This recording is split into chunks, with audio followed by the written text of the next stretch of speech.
Hello there guys and welcome back to the channel. So in today's video we're going to be talking about 7.13. So we have already broken down 7.11 and 7.12 and this is the time for the third quest. If you missed the previous two, then I am grouping all of my Act 7 related videos in a single playlist. Definitely be sure to check those out. But as always, we're going to be breaking down every single path and then also going over the boss fights. So the first path over here, starting on the left side, will be Mesmerize, Dizzy, and Stun Vulnerability. And it's actually a very simple path where your sole only objective for the entire fight is make sure the opponent doesn't evade. And typically whenever you're talking about Mesmerize, everybody's always saying just go for evade counters, true strike, true accuracy, slow debuffs, all that kind of stuff. But in this case specifically, because of stun vulnerability, the thing that you kind of mainly want to do, you just want to make sure that all the damage you deal is straight after a parry stun, and possibly the easiest way to do that is via heavy attack animations that are relatively quick and simple, and they basically land before the parry stun expires. So a perfect example here is Warlock. Warlock just absolutely shred through this entire lane because you just end up parrying a hit and then dropping a heavy attack, and opponents take 200% more damage, and that includes the bleed, and you end up doing a ton of damage overall. Archangel is another fantastic option here because you end up stunning opponent a lot, you end up parrying. Obviously Archangel shuts down evade in general as well.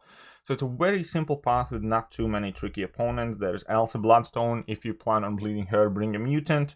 But other than that, there are a couple of Spider-Man, Ronin, and Namor. But it's a relatively straightforward path, and you can pretty much use anyone, so no special champion requirements that are needed. Now, the second lane is Crumbling Armor. The gloves are off, kinetic transference, and heal block. So heal block is the main thing to keep in mind if you are running attrition masteries, and I was, so I just basically ended up bringing in Ghost and Warlock for this lane. But again, the nodes themselves do not prohibit you from using pretty much any champion in the game that perhaps doesn't rely on regeneration abilities. And Crumbling Armor can be annoying, but it actually interacts with the gloves are off, with the gloves are off quite well. So whenever tech attacker removes their own armor buff, or it expires, or it is removed by an armor break, they basically have a chance to gain fury buff, and the longer the fight goes, the higher the chance is. So that interacts very well with Crumbling Armor. So whenever you would get armor broken, you do, but you also get a fury buff. And quite often a worthwhile strategy, I suppose, would be to just wait for Crumbling Armor to trigger, and in that case you would gain your fury buff. But again, there are no real conditions to using pretty much any single champion, so whoever you feel most comfortable with, go in with that. There are a couple of champions that do evade, like Spider-Gwen. Then you have Stalking Hands, Spider-Man, and Hitmonkey. So ideally you do have an evade counter. For me, since I was running attrition masteries, I just ended up using Warlock and Ghost, and both of them handled the lane perfectly for me. Nothing kind of like noteworthy. Now the middle lanes are getting a bit more interesting. Now we have Life Transfer, Gimme, Redouble Determination, and Spectre. And Spectre is kind of like what makes this tricky, because Life Transfer degenerates you consistently, and with Spectre you are unable to heal. Now Spectre doesn't reverse that heal, but it prevents you from healing from Life Transfer, so you're perfectly free to land your attacks. You will just be unable to heal yourself up. And again, without overthinking all of this and how it interacts with Gimme node, you can use pretty much any champion. Just wait out the Spectre timer and then deal all of your damage. Then you must start a fight with like pretty much 50% plus health if you want to survive the initial time, and then you can use any champion in the game and you are able to play around this. Obviously there are champions who deal with this significantly better than others. For instance, Immortal Hulk and Wolverine Weapon X, which is a superbly rare champion, ignore Spectre because their regeneration rate cannot be modified. I think that Netflix Daredevil, no, he would not be that, but you have Immortal Hulk and Wolverine Weapon X. who just ignore the Spectre and get a full benefit from life transfer and gimme combo. And it's a very, very interesting combo where you deal a lot of additional damage, but your main damage source isn't quite as potent. But then there are several other options how to deal with this. For instance, since this Spectre is an actual debuff, so long as you can get rid of it or shrug it off quicker, you're going to have better time dealing with it. So you can run A-Gun, for instance, and once you build up some combo, you're going to be able to purify that debuff very quickly and just have a very, very simple, straightforward, easy fight with A-Gun. And a similar case here would be for Rogue, because this is a debuff that does have a set duration. Rogue will be able to shrug it off quicker, and obviously her own healing abilities will make it so that it is so much more easy to survive. And another noteworthy shout that I personally used for several of these fights would be Namor, because whilst you are striking the opponent, even under Spectre, even though you're unable to heal, you're still reflecting all that life transfer damage to your opponent, so you lose your health significantly slower. And there is a tricky fight later on, which is Nova, and a really decent counter that I found personally for this entire lane and that Nova, and it would also work really well for Mojo, is Captain America Infinity War. If you have him at SIG 200 and if you're packing in a skill champion, because then after you have gotten through your initial Spectre debuff, every time Spectre will be trying to get applied to you, basically, you will just shrug it off, and again you will have this 100% uptime with the life transfer, with the gimme node, that's going to help you get through so much easier. So Cap with a skill champion is definitely a very solid option here as well. Let's move on to the third lane. The third lane is the one that I did for my initial completion, and it's very simple as well. So it's Special Connoisseur, which is very, very annoying lane, which basically reduce 90% of the damage unless you're basically using a special attack whilst having an active prowess buff. If you're looking for prowess buffs, then obviously the class you want to go to is Mutant. But you also have this new special node that buffs mutant champions, and whenever you parry an attacker, whenever mutant attacker applies a debuff to the defender, they have 40% chance to gain an infinite prowess buff, buffing your attack, and then you have increased chance basically. And parries then also counts as a debuff. Now they do have shifting immunities to bleed and poison, but that's hindersome. That's not really a deal breaker for pretty much any champion, I think, or most of them anyways.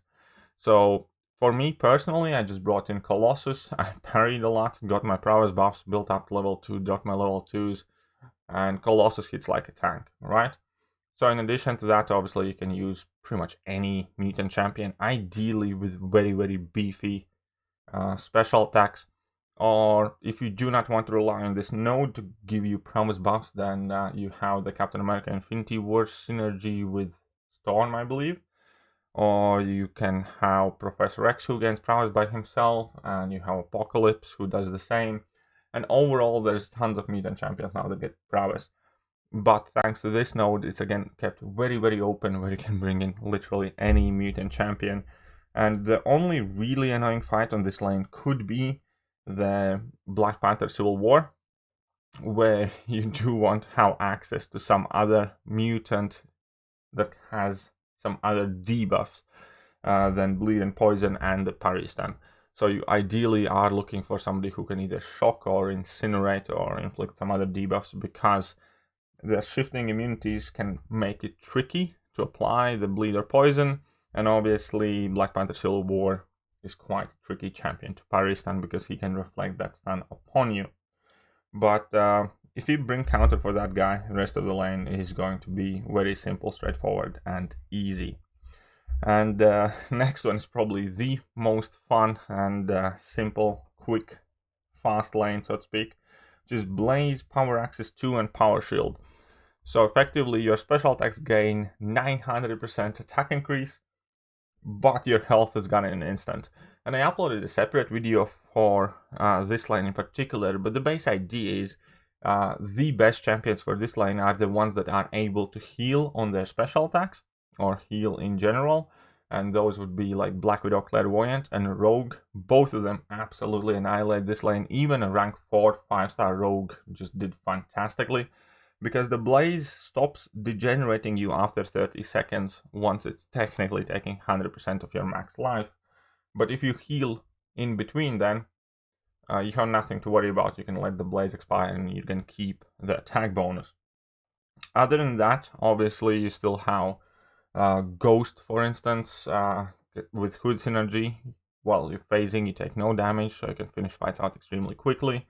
Or you can quite literally, again, use more or less any champions and just be okay with losing some health and some champions along the way. But it's a very, very fun lane. I definitely recommend you trying some things out here and having a bit of fun. When it comes to the opponents, there's nothing really too tricky along the way. Just some unavoidable damage and block from Falcon if he drops level 1 and Joe fix it, but other than that, it's very simple. And the last one was actually also very, very fun lane. It's very similar to the Mutant one in a sense where, thanks to the Backfire node, which lets any Science Champion access Power Sting debuffs, you can bring in any Science Champion.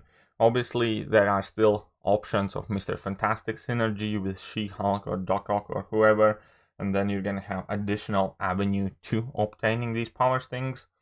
I believe I have seen Vega Gaming having some fun with a little Porky Pig here, but in general, yes, you can just bring in literally any Science Champion, because whenever Science attackers perform well-timed block, they apply Power Sting debuff to the defender for 5 seconds.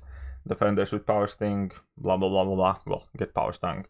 And that's gonna sting, working very similar to Special Connoisseur, where you deal 90% less damage unless opponents are under effective Power Sting. But if they are Power Stung, then you have like a 40% attack increase, and Power Sting effectiveness is increased by 300%. And since you just have to parry, it's gonna be very simple, very straightforward. Obviously, like Captain America Infinity War is gonna have Field Day here, and just a ton of other champions. There are Power Alternator and Power Snack nodes, but with this node combination, it's honestly even kind of helpful in a sense.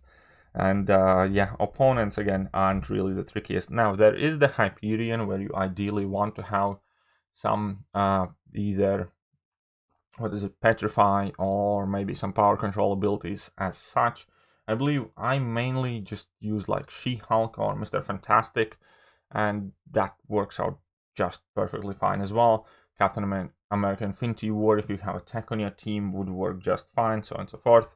So there are some kind of like quote-unquote power to deal with, so you ideally want also have some tauntability, power control, or petrifies.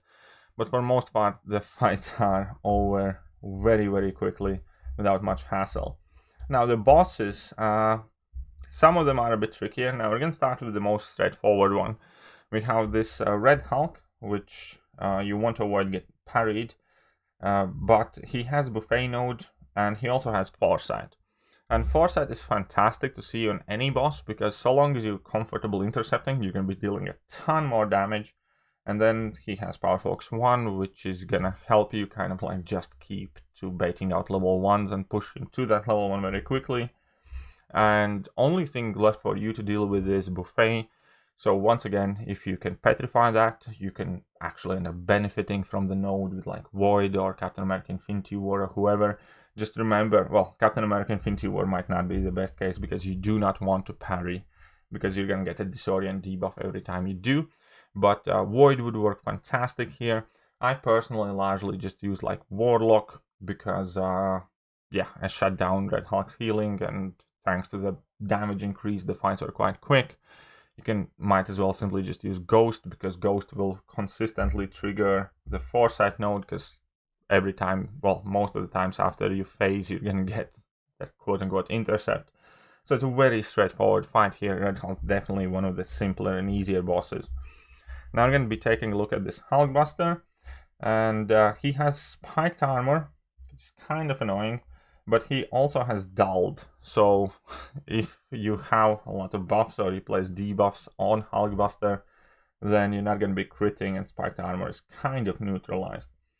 Then there is shockingly brilliant. Any champion afflicted with a shock debuff lands guaranteed critical hits for the duration of the shock debuff, however. And you will be spending quite a large amount of time shocked unless you're bringing shock immune champion. So technically the long way around this fight would be bringing in somebody who's shock immune and has access to buffs, and then you never crit. Obviously there are simpler ways to deal with, because Hulkbuster just so happens to be a metal champion. You can simply bring in Magneto. Word of advice here that I realized later on myself. You do want to drop your level 2 first and maintain that armor break for the rest of the fight, because Hulkbuster can reduce your ability accuracy per armor up buff on him. So yeah, armor breaks are very welcome. Or additionally, you can just use Corvus, eat that spiked armor damage. It's not the biggest of deals here as well. Or assume Guardian probably would work absolutely perfectly as well. And worst comes to worst, you can Quake it. Just remember, do not try to ghost the guy, because he will armor break you after every special attack he throws, which ultimately for most of the champions, if you're running willpower, can be quite helpful. But yeah, Magneto, an excellent counter here, and that is who I used for most part. I think Magneto and Corvus or something like that. And now we have this Vision Arcus, who has Special Burst Lockdown 2. That means every time he activates special attack, you're going to get heal blocked and armor broken, which is very, very annoying.